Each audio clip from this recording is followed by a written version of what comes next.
This is a 1935 Plymouth four-door sedan.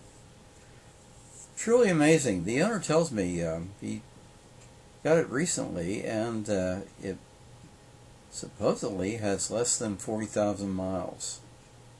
So notice the 5 portholes here on the side. This is a feature of the early production 1935 Plymouths.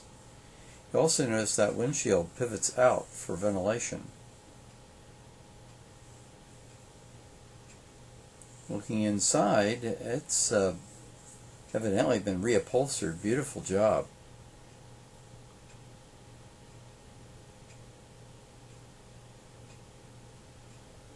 Equipped with turn signals, and you'll notice how the door sills and the dash have the wood grain effect. Full instrumentation here. You notice that starter button on the floor next to the accelerator.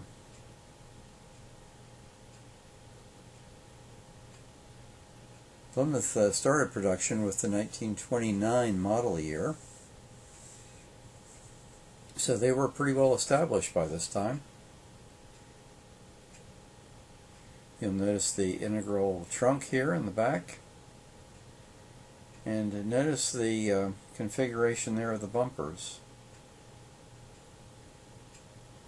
It appears that they had some give to them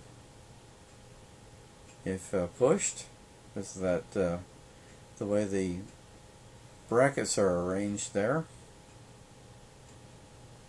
Nice big white wall tires.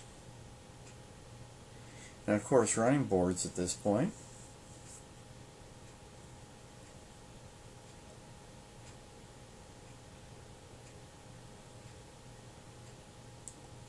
Quite a substantial car.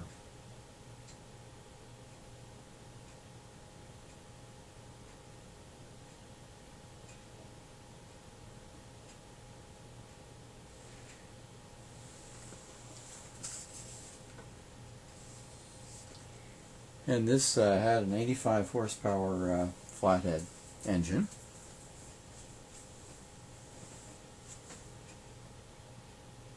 It's amazing condition for a car that is this many years old.